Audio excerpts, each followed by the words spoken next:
שלום Et וברכה לכולכם, שלום כבוד ouais, הרב ותודה רבה. voilà. Ouais, Shalom Arav. Alors, tout de suite, on reçoit le Rav Benaroche pour continuer. ברוכים הבאים. Je vais, Bezrat Hashem, aujourd'hui, nous allons déjà amorcer notre cours concernant donc les partsoufim que nous avons commencé à énoncer la fois dernière. Alors, dans le monde des partsoufim, avant de passer à un nouveau schéma, je voudrais vous proposer donc d'abord de comprendre la notion de ces partsoufim. Alors, pour faire simple, nous avons déjà énoncé les sphirotes, nous avons déjà amorcé la notion de partsoufim. Vous avez compris que les sphirotes sont plus détaillés, alors que les partsoufim prennent en compte une globalité. De la même manière que mon partsouf, eh bien, il contient des yeux, des oreilles, un nez, une bouche. Ça, c'est un partsouf. Les séphirotes, eh bien, c'est l'œil droit, l'œil gauche, la narine droite, la narine gauche, la bouche, le nez. Ça, c'est déjà les sphirotes, c'est les détails. Étant donné que le judaïsme ne néglige pas les détails pour le tout, mais ne néglige surtout pas le tout pour les détails, il faut prendre en compte et le tout et les détails. Et il faut savoir parler de ces deux notions simultanément. Quand on a besoin de parler d'un tout, eh bien, on va parler de partsoufim. Et lorsqu'on va parler de détails, eh bien, on va parler de séphirot. De la même manière que, à un moment donné dans notre vie, nous devons nous élargir pour que notre Torah devienne beaucoup plus klalite, englobante. Et donc, on va quelque part rentrer dans un partsouf, et que de temps en temps, on a obligé aussi de protéger sa propre personne au niveau individuel pour que cette personne soit fidèle au partsouf, même en tant que séphira. Suis-je clair? Et donc, il faut tout le temps voyager entre les partsoufim et les séphirot. Alors, les partsoufim, il y en a 5, puisqu'ils englobent. Alors que les séphirot, il y en a 10. Donc, 5 partsoufim pour 10 séphirot. Vous comprenez tout de suite que certaines séphirotes vont se rassembler pour former un partsouf. Et que d'autres n'ont pas besoin de se rassembler parce qu'elles-mêmes, elles sont tellement grandes qu'elles représentent à elles-mêmes déjà un partsouf. D'accord? Et donc, nous allons avancer. Quel? Juste, on voit. Est-ce que vous pouvez essayer d'appuyer sur la flèche? Peut-être qu'on voit tout l'écran, on voit que une partie de votre écran, la partie droite. Si, juste pour enlever les dossiers sur le côté. S'il y a une petite flèche normalement. Comment je fais pour faire Normalement, ça? vous avez une petite flèche, ou alors vous bougez avec la souris, peut-être. Pour ça, essayez de bouger à gauche. Parce que nous, on voit que une partie du texte coupée. C'est mieux là?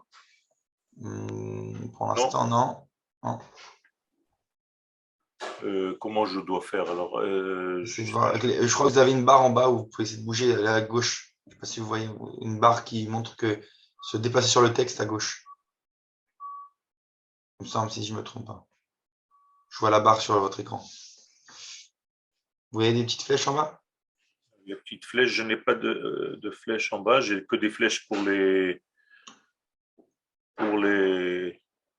ceux qui participent au cours. Donc, je crois que j'ai vu. Je sais pas comment je peux vous montrer ça. Je crois que c'est parce que le Word n'est pas ouvert. Il faut qu'il ouvre le Word. Il faut appuyer 2 fois sur Torah Takabala pour que ça s'ouvre. Ah, c'est possible. Alors, je vais fermer ça et je vais recommencer pour le share screen. Mais là, ça recommence tout. Donc, encore une fois, c'est problème technique qui me pose problème à chaque fois. C'est la même histoire. Donc, Voilà. Est-ce que ça va mieux là? Non, non, pas encore. On voit pas la partie gauche du texte en fait, si je ne me trompe Vous pas. ne voyez pas la partie gauche du texte. Je ne sais pas comment on peut faire ça. Je Non, suis non, non, regardez. Là, on voit, ça va. Là, ça va. Enfin, on va dire que le texte, il commence avec non, je pense que c'est bon. On voit juste, c'est pas au centre, mais ça va, c'est pas grave. Et si je le réduis un tout petit peu, top.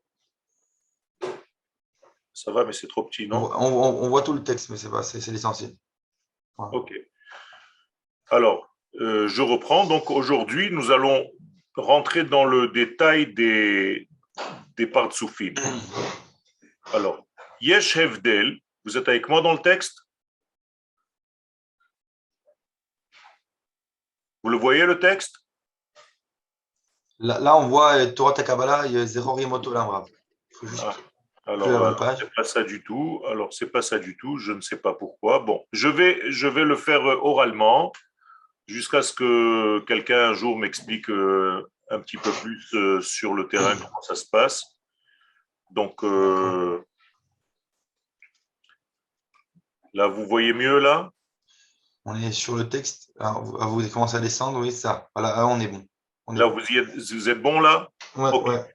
Alors, Yeshev Del, Ben Sidura Olamot Besfirot, il y a une différence entre l'arrangement des mondes en Séphirot, Leumat Siduram Bepartsufim, par rapport à leur arrangement en Partsufim. Abba Ve'ima, quand on parle de papa et de maman dans la Kabbalah, Hem Partsufim, on parle en fait d'une entité large, comme un papa et comme une maman. On ne peut pas les quantifier à 1 degré. C'est tellement grand la notion de papa, c'est tellement grand la notion de maman, qu'on est obligé de considérer ça comme des partsoufim. Donc ce n'est pas des sphirotes. À l'intérieur de papa et de maman, il y a une multitude de détails. Et donc, quand je considère papa ou je considère maman, bien, chaque fois que je vais employer cette terminologie dans la Kabbalah, sachez que je parle de quelque chose de très grand qui englobe tous les détails. Donc, Abba et Ima, papa et maman, sont des partsoufim. Qu'est-ce que ça veut dire? Est-ce qu'il y a des sphères qui correspondent à ces partsoufim? Vous vous rappelez, Chochma et Bina. Klomar, Tfissa Kolelet. Ce qui m'importe maintenant, c'est qu'il s'agit là d'une prise de conscience globale, Yoter ou Makifa Yoter, qui prend en compte tous les détails et qui est élargi en fait le sujet duquel je suis en train de parler. Partsouf Kolel Kama Sfirot. Un partsouf contient quelques sphirotes. D'une manière générale, il les contient toutes. Velachen, atfissa bepartsufim krova yoter le munachim shel geoula. Donc à chaque fois que je vais parler de partsufim, eh bien je parlerai plus de geoula, alors que quand je parle de séphirot, étant donné que ce sont des détails, eh bien je parle moins de geoula. Je peux parler presque d'exil. Alors écoutez bien, je viens de vous rajouter une couche. Quand j'emploie des sphères, ça peut être un exil. Pourquoi? Parce que tant que la sphère est individuelle, eh bien, elle ne prend pas en compte encore les sphères qui sont à côté d'elle, en face d'elle, au-dessus d'elle, en dessous d'elle. Et donc, cette sphère est un petit peu paumée dans le monde du détail. Or, le monde du détail est l'antithèse de la Géoula. La Géoula, c'est le monde de l'unité, de la totalité, de l'entièreté. Conclusion, quand je parle de Géoula, je vais plus utiliser des notions de Partsoufim et moins des notions de Séphirot. Quand on dit par exemple Beshivrim Nefesh Yardu Avotenu Mitzrayma, nos ancêtres sont descendus en Égypte 70, mais là je suis dans des partsoufim ou dans des sphirotes? dans des sphirotes, pas des partsoufim. Parce que ce sont 70, ils sont descendus en Égypte, donc ils sont en réalité les 7 sphirotes d'en bas, qui chacune d'entre elles contient 10 degrés. Donc ça fait 7 fois 10, 70. Mais lorsque je vais dire que le peuple d'Israël est sorti d'Égypte, je ne parle plus de 70, je parle d'une unité. Là, il y a un partsouf. Donc, partsouf égale Géoula, unité, individualité égale exil. Comment est-ce que dit Haman? Yeshno am echad, mefuzar ou meforad. Il y a une seule unité, mais qui a été dispersée. Donc, dispersion égale sphirot. Sphirot égale des comptes. Ani sofer, je compte. Okay? Quand je veux que le peuple d'Israël ne soit que des individus et qu'il n'y ait plus de notion de peuple, qu'est-ce que je fais? Eh bien, je vais graver des chiffres sur leurs bras. On va nous rendre des chiffres. Vous avez compris? Des séphirotes égale exil. Lorsque je veux redonner au peuple d'Israël la notion de Géoula, je suis obligé maintenant d'approprier à ces chiffres des noms. Et les noms, ça va être déjà le partsouf. Et c'est pour ça qu'on a créé un monument qui s'appelle Yad Veshem, Yad Vashem, et pas Yad Vemisparim. Les misparim, c'était l'exil, le Shem devient la Géoula. Mais il y a la même chose ici. Quand je parle de séphirot, ça veut dire de chiffres, l'ispor, compter.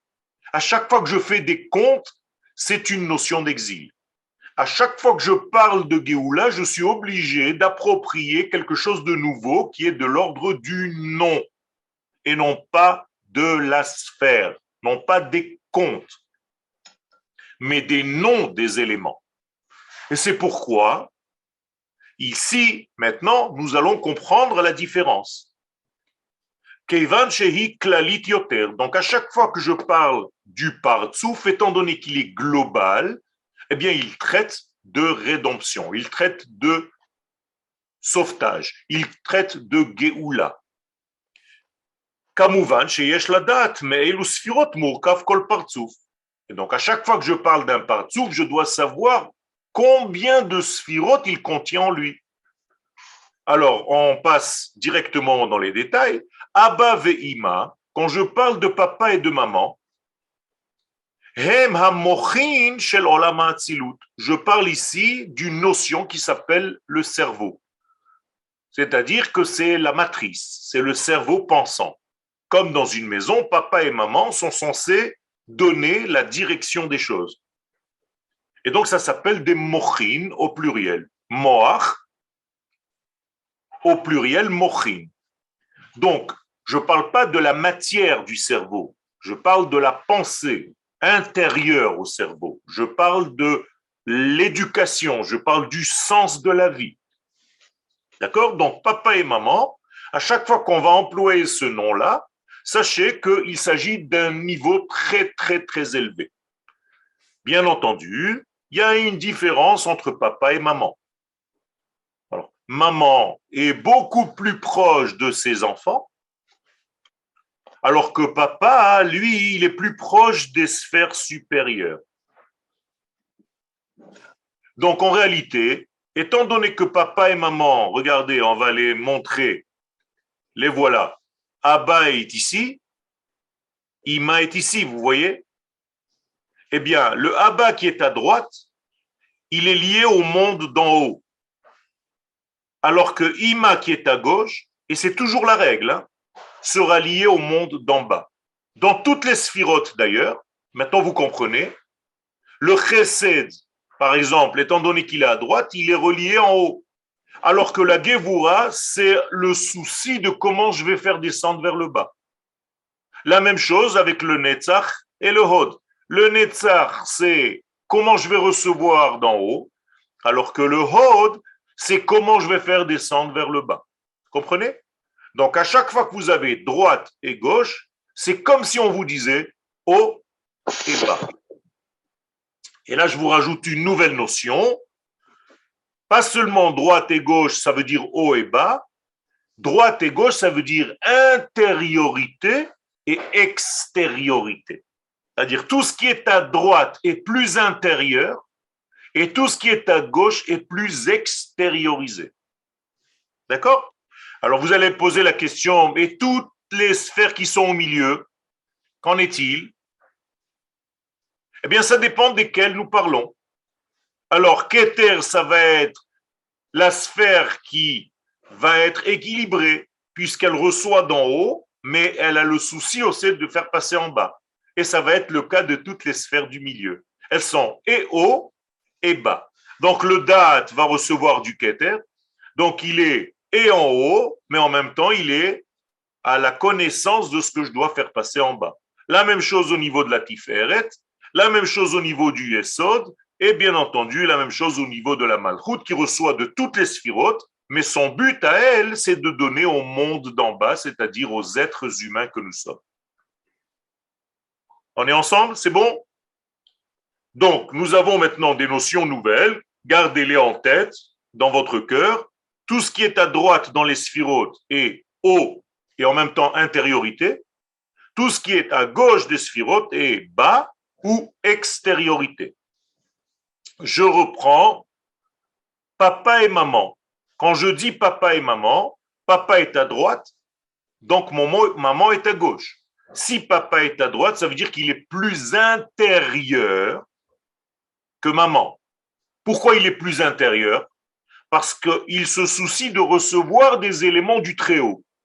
Alors que maman, elle est plus extérieure parce que son but à maman, c'est pas elle-même, c'est ses enfants.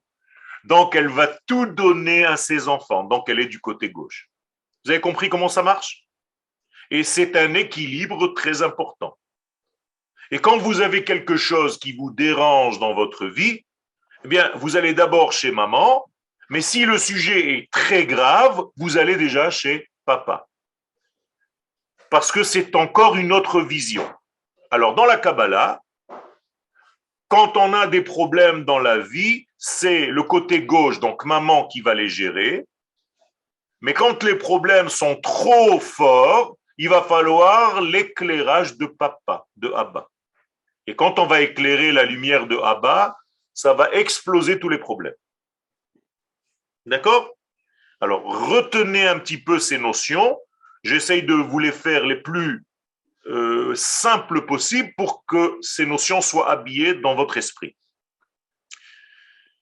Olam Hatzilut kolel chamisha partsufim, kalul mi chamisha partsufim. Donc le monde de Hatzilut contient 5 partsufim. Arir, c'est le premier partsuf. Qu'est-ce que c'est Arir? Long.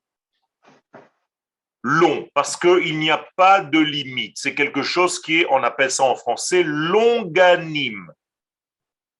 D'accord? Donc Arir. Et d'ailleurs, en hébreu, on dit Erech Apaim. C'est la même racine, c'est Arir, c'est Aroch. Une fois qu'on a dépassé Arir, quelle sphère on peut lui associer à Arir? Keter, la couronne. D'accord? Donc la couronne, vous voyez que la sphère de Keter, elle est tellement forte qu'elle devient elle-même un partsouf, sans avoir besoin d'autres sphirotes.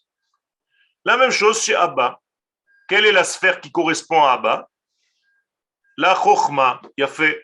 Et donc finalement, la Chokhma elle seule est tellement forte qu'elle peut devenir un partsouf qui va s'appeler Abba. La même chose au niveau du partsouf de Ima, elle correspond à la Bina. Et la Bina, elle aussi, elle n'a pas besoin d'autres sphirotes parce qu'elle-même est tellement large qu'elle fait déjà partie du partsouf. On va juste lui changer le nom. Au lieu de Bina, on va l'appeler Ima. Par contre, là, nous arrivons à un degré qui s'appelle Ze'ir Anpin. Alors, comme en arabe, Ze'ir veut dire petit et Anpin veut dire le visage. Contrairement à Arir Anpin, ce qui est le grand visage, le long visage, eh bien, nous avons le Ze'ir Anpin, un petit visage. Ça veut dire que Arich et Zeir Anpin, Arich Anpin on l'appelle, et Zeir Anpin, c'est en réalité la même chose, sauf que Arich est très, très, très, très, très haut. Il est au niveau de la couronne, et que Zeir Anpin, il est déjà au niveau de faire passer les choses au monde d'en bas. Alors on l'appelle le petit visage. Et étant donné qu'il est le petit visage, eh bien, il n'a pas la possibilité de devenir lui-même un partsouf tout seul. Donc, de quoi va-t-il être composé? De chesed, de gvura, de tiferet, de netzach et de hod, et de yesod. Voilà.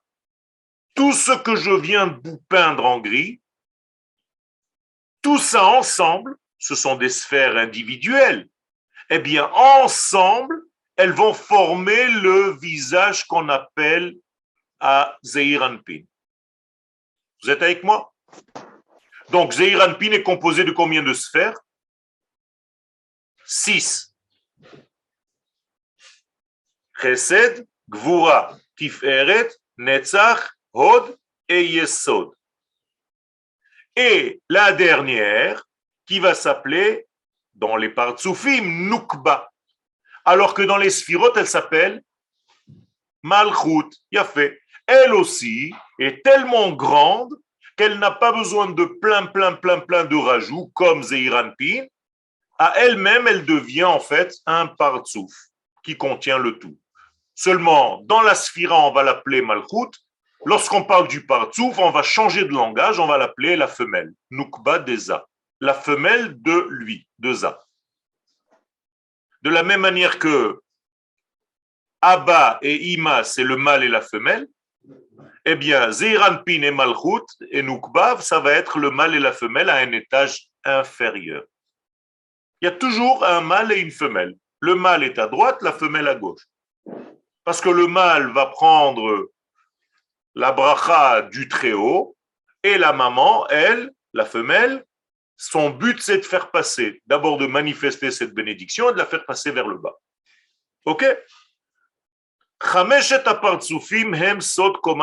Donc ces 5 partsoufim que je viens d'énoncer, ça s'appelle un édifice complet. Koma shlema.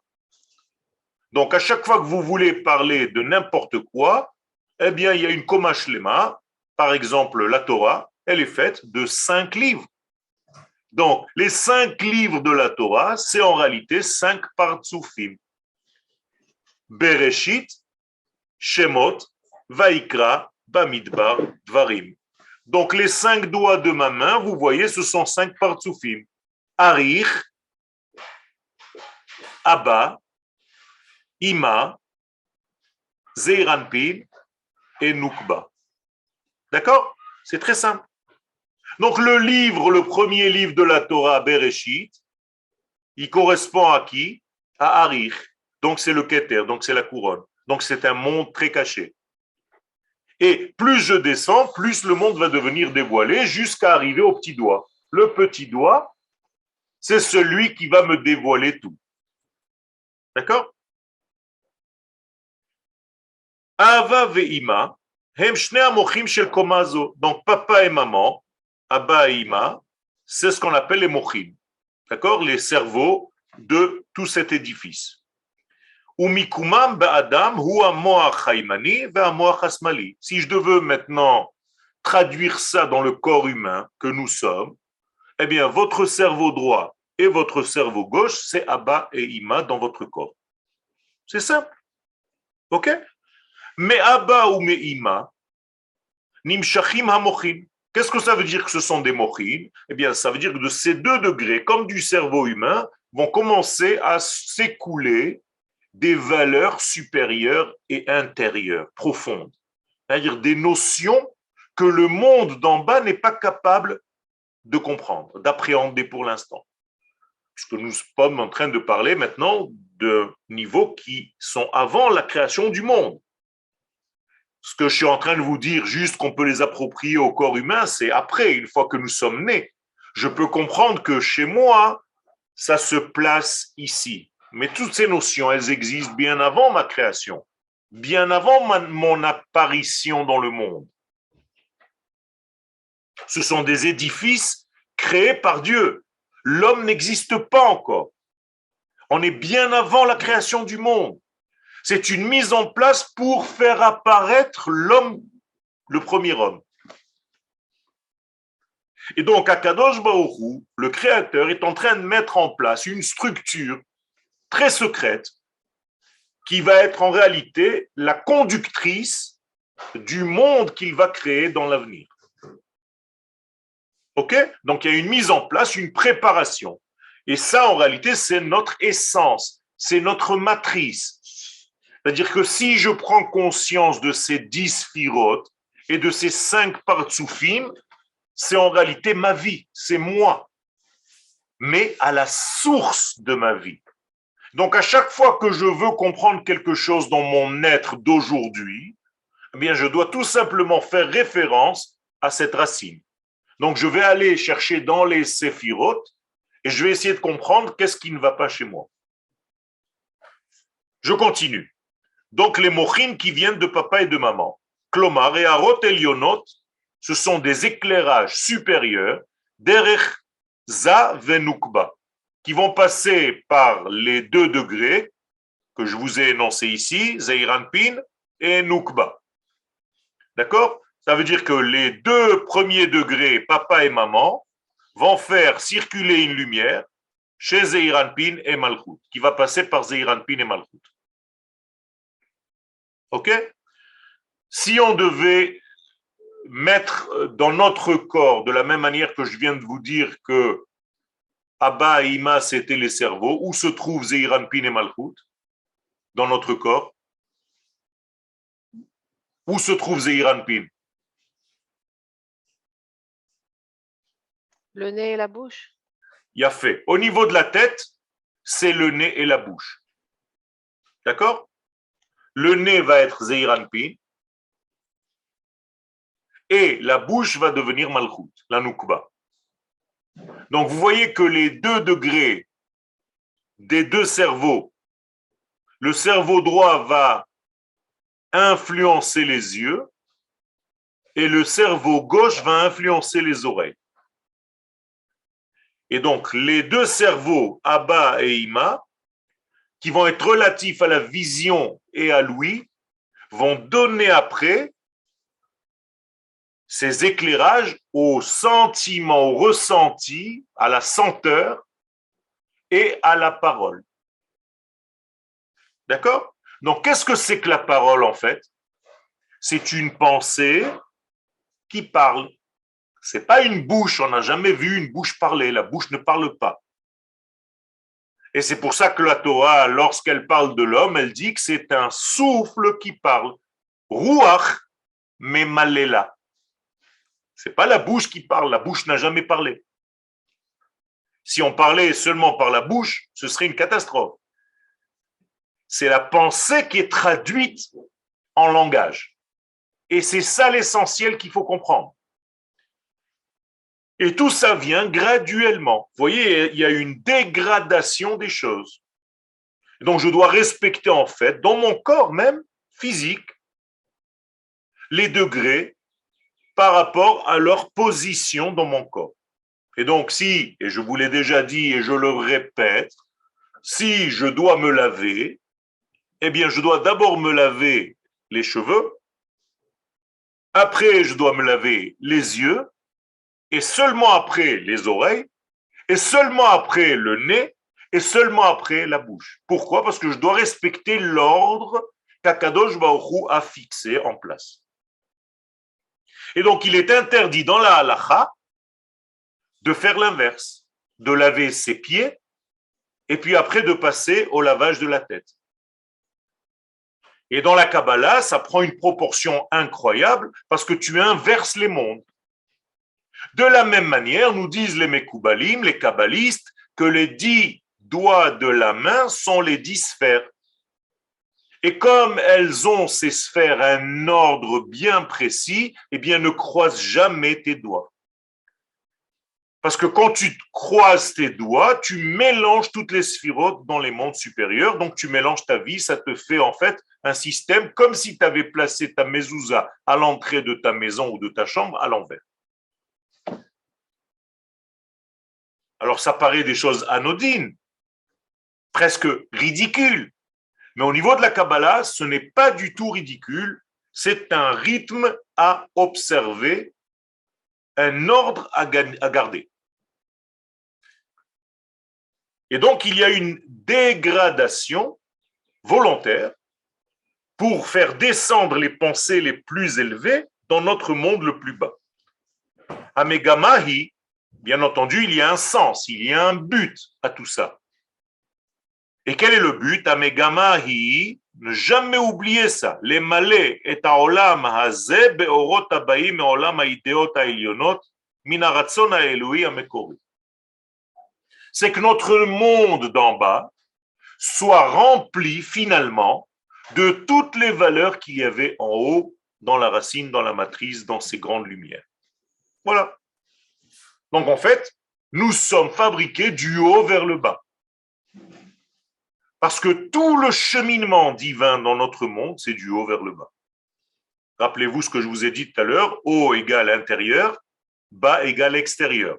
Donc tout le système judaïsme, c'est de l'intérieur vers l'extérieur. Ne faites jamais des changements extérieurs avant d'avoir réellement fait un changement intérieur. Parce que malheureusement, on se déguise à l'extérieur, alors qu'on ne correspond pas encore à l'intérieur à notre déguisement superficiel. Alors parfois, il y a des mitzvot qu'on est obligé de faire, même si ça ne vient pas encore de l'intérieur, parce que la lumière va nous faire rétablir l'équilibre. Est-ce que c'est clair tout ce que je suis en train de vous dire? Vraiment, je ne peux pas faire plus simple pour que ces notions qui sont immenses soient à notre portée. J'espère que ça passe. C'est pas la peine de sourire, Anne-Judith. Elle est en train de me dire, je suis en train de perdre mon temps. Ça fait 20 fois que j'ai entendu tout ça. 20 000 fois, non? Tov. Alors, j'essaye d'être le plus simple possible, mais c'est pour vous, pour qu'on puisse partager, parce que c'est extrêmement important. Et c'est pas chas v'shalom négliger votre cerveau ou votre niveau que je fais ça. C'est au contraire, c'est parce que je veux que les choses soient claires. Donc, je parle comme à des enfants, parce que nous sommes des enfants, quelque part, et on est obligé d'entendre toutes ces valeurs de cette manière-là, claire et nette. Et la première des raisons, c'est que moi, j'en ai souffert. Parce que quand je suis rentré étudier toutes ces notions, on me les balançait sans rentrer dans les détails, donc je planais complètement. Et si je n'avais pas fait un travail de remise en forme de tout ça, mais j'aurais jamais pu les enseigner. Donc je ne veux pas vous faire ce même phénomène, je veux vous éviter cette souffrance et que toutes les choses qu'on traverse soient claires. Amen. Toda rabba. Milui olamenu ve'otam orot. Vous comprenez bien donc qu'il s'agit de remplir notre monde ici-bas de ces lumières supérieures. Comment est-ce qu'on appelle ça? Remplir notre monde d'en bas de toutes ces lumières d'en haut. Comment ça s'appelle? Réaliser. La Géoula. Ah. C'est ça la Géoula, Rabotaï, c'est rien d'autre. Vous croyez que la Géoula, c'est envoyer un bonhomme qui nous fasse des trucs? La Géoula, c'est tout simplement mettre ce monde au niveau dans lequel il doit être. C'est tout. Et comment est-ce que je fais? Eh bien, je fais descendre toutes les lumières. Je permets à l'infini, béni soit-il, de remplir le monde dans lequel je suis. Et non seulement je lui permets, mais je participe. Je deviens acteur de ce remplissage. Et donc, à chaque fois que je vais faire quelque chose, et ce que se font les kabbalistes, c'est qu'à chaque fois qu'ils vont faire ou une bénédiction ou quelque chose ou n'importe quoi, eh bien, ils vont faire en sorte de faire écouler cette grande lumière et de l'accompagner dans son cheminement vers le bas. Et ils sont très heureux, ces kabbalistes, lorsqu'ils voient que le monde se remplit petit à petit de ces grandes lumières. Et donc, la qualité d'un kabbaliste, vraiment dans la racine du mot, c'est quoi? C'est de savoir recevoir. Les kabbel. On les appelle mekablim, mekoubalim, parce qu'ils savent recevoir les grandes lumières et remplir ce monde de ces grandes lumières. Arav Sheila, ça passe par la pensée, par l'acte, par la parole, par tous ces cheminements qu'on peut de l'intérieur à l'extérieur. Tout à fait, pensée, parole et acte, dans ce sens-là. Okay. Marshava, Dibour, Maaseh. Comme Marshava. madame. Voilà. Madame. Marshava, Dibour, Maaseh. Pensez à madame. Wow. D'accord? Ok. Alors, Milou Yolamenu Botamorot, le fait de remplir notre monde de ces fameuses lumières, ou Sod Ashlamat Kol Achesronot Shebabria. C'est en fait un acte de combler tous les manques inhérents à la création.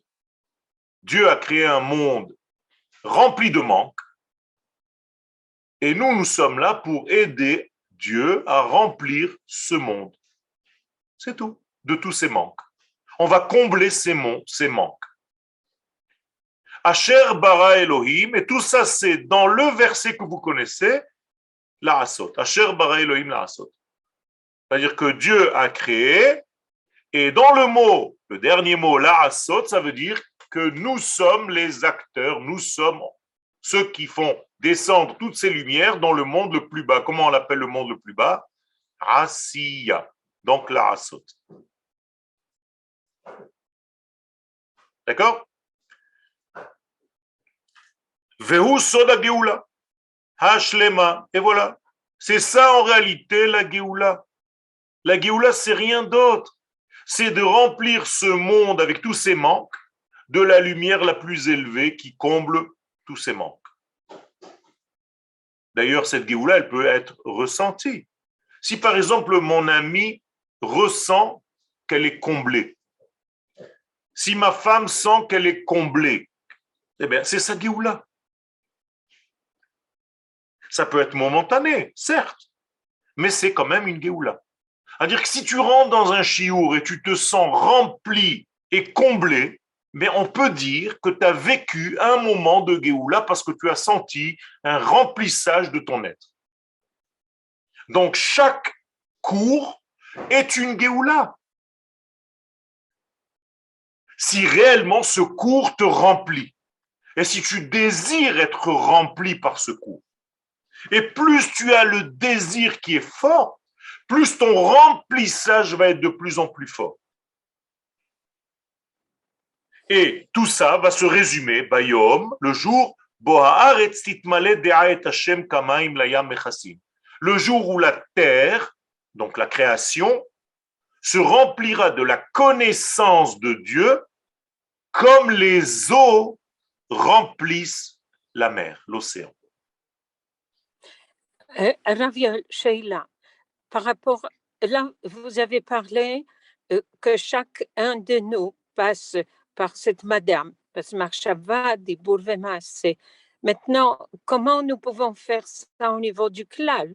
C'est-à-dire qu'Israël, nous avons cette responsabilité tous arriver à ce niveau-là. Tout à fait. Quand vous prenez conscience au niveau individuel de ce que je suis en train de vous dire, vous allez devenir en fait un messager, un porte-parole qui va commencer à faire prendre conscience à vos frères, à vos sœurs, à vos voisins de cette notion immense et de notre responsabilité.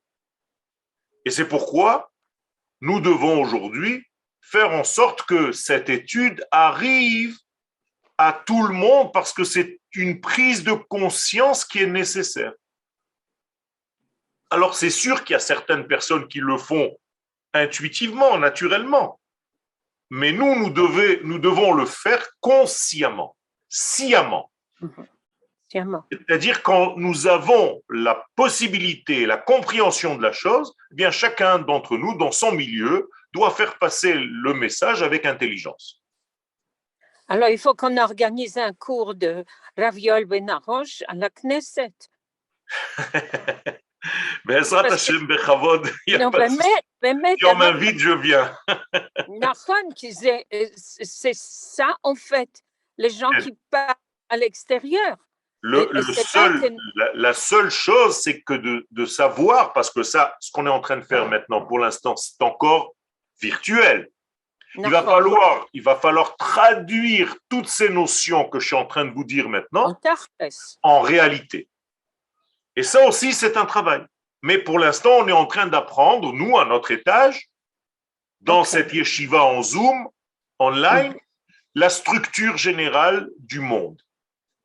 À partir du moment où tu sais comment le monde est structuré, tu peux commencer à te balader à l'intérieur. Ah. D'accord? Alors, Mhm. on continue. Et là, cependant, tout ce on vient de dire, c'est très beau. Et là, chez Zrimat Amochin me'aba ou me'ima tluya beyecholet shel zun lekabela. Tout ce qu'on vient de dire concernant papa et maman, c'est très beau. Ces lumières qui descendent. Mais ces lumières ne vont jamais descendre pour dépasser ce que toi, en bas, tu es capable de recevoir. Zoun, c'est Autrement Zeir dit, Anpin? Zeir Anpin, oui. Zun, c'est Zeir Anpin et Nukba. C'est les deux. Ah, oui. D'accord? Zun, Zachar, Venekeva. Vous avez compris ce que je viens de vous dire? Ça veut dire qu'en réalité, papa et maman doivent toujours se soucier de la possibilité, de la capacité de leurs enfants à recevoir et à concevoir ce qu'ils sont en train de leur raconter. Et si je m'en fiche complètement et je balance des idées, eh bien, je peux brûler chas v'shalom, celui qui est censé recevoir parce que tu lui as donné quelque chose qu'il n'est pas capable de recevoir. Ou bien parce que tu as dit la chose trop tôt, ou bien parce que tu as dit la chose trop tard, ou bien parce que tu emploies des termes qui ne sont pas adéquats. Donc il faut sans arrêt faire attention, comme le jour où tu as donné à téter à ton bébé, mais là-bas, c'est Dieu qui a fait le processus, donc tu ne fais pas beaucoup d'efforts, si ce n'est que de lui présenter le sein. Mais le lait qui sort de ce sein, il est à la température exacte et avec la quantité exacte selon ce que le bébé peut recevoir, ni plus ni moins. Eh bien, tu dois faire la même chose dans ta vie. D'accord? Moralité, le maître, à part étudier ce qu'il doit étudier pour l'enseigner, eh bien, il a une autre étude. C'est qu'il doit étudier ses élèves. Même si les élèves ne le savent pas. Lui, il a fait un travail sur eux pour savoir s'ils sont capables aujourd'hui de recevoir ce qu'il est en train de dire ou pas. Donc, il faut faire très attention. Donc, Abba ou Ashor et Shasatoum, papa, c'est le plus profond, donc le plus secret, hermétique. Klali, c'est le plus englobant de tout. Il n'y a pas plus large. Shel kol ha'arachim hanechutzim lichiyot la'olam. Lechayut ha'olam. Donc, lui, il sait tout ce que le monde a besoin pour vivre. Ima, maman, maintenant, Hishoresh Giloui, Yoter ou Meforat Yoter. C'est déjà au niveau du dévoilement. Maman ne cache rien en elle. Papa, il a plein de monde caché, il ne dit pas tout. Maman révèle, révèle, révèle, révèle. Elle parle à ses enfants et elle les éduque de facto. Donc, elle est dans le monde du dévoilement. C'est pour ça d'ailleurs qu'elle est du côté gauche, donc du côté féminin. Côté féminin égale dévoilement. Abba omed betzad yamin. Papa se met à droite, chez la binyan, de tout l'édifice. Vehu shoresh hachasadim. Donc il est la racine de tout ce qui va descendre dans ce monde. Klomar shoresh kol hashpaot. Donc c'est le système même de toute la racine de tout ce qui va commencer à descendre dans le monde. Ima, Par contre, maman se trouve Bekav Asmali, du côté gauche de l'édifice, chez la Binyan, des Sphirot. Vehi Soda Gvuro, donc d'un côté, elle a besoin d'être Gibora. Maman est une Gibora. Pourquoi? Parce qu'elle sait donner les limites. C'est à elle de fixer les limites. De combien elle peut donner, combien il ne faut pas donner. Okay? Je vais faire attention, il ne faut pas lui dire maintenant, il est trop fragile. C'est à elle de savoir ça. Et donc, c'est elle qui est la maîtresse des mesures, les tzorech hatartonim pour les mondes d'en bas. Tout ce qui correspond pour elle au monde d'en bas. Abahu hayesh harishon sheyatsa mina'ain. Papa, c'est la première existence qui sort du néant, de l'infini, béni soit-il, du N. Donc, on l'appelle yesh. C'est la première fois qu'il y a. C'est papa. Alors qu'avant lui, c'était N. Donc le Yesh, il vient du N. Yesh me'ain. Et une fois que le Yesh est là, eh bien, il va faire passer à la maman qui va mettre toute cette existence en forme, en boîte. Bien, imaginez-vous que vous sortiez en pique-nique. Le papa, c'est la grande, grande pensée du pique-nique, mais il n'a rien fait. Maman, elle va commencer à faire des sandwichs, à mettre dans des boîtes, bien arrangées, la glacière, les glaçons, tout ça, c'est maman. Donc, papa, c'est très bien toutes ces idées, mais maman, c'est celle qui va permettre au monde de les vivre réellement. Voilà pour aujourd'hui. Ken? Juste une petite question. Moi, dans la yeshiva où je suis, par exemple, ici à Ashkelon, eh bien, il y a des rabbinim qui enseignent aussi la Kabbalah. Et je sais pas, j'ai l'impression qu'ils ne font pas comme vous le travail de descendre des grandes idées, enfin, de nous les traduire, on va dire, dans des choses concrètes. J'ai l'impression que des fois, on reste dans des idéologies, des C'est choses. pour ça que je t'ai dit que moi, j'en ai souffert et que je me suis promis de ne plus refaire cette erreur avec mes élèves. Et donc, les élèves qui sortent de mes cours, je veux qu'ils sortent avec une prise de conscience réelle de comment on peut traduire ces idées dans la vie de tous les jours. Amen. Mamash, amen. Toda. Voilà. Merci à vous tous. J'espère que vous apprenez et que votre vie change et évolue par rapport à tout ça, dans le bien. Toda rabba lachem. Be'ahava gdola. תודה רבה.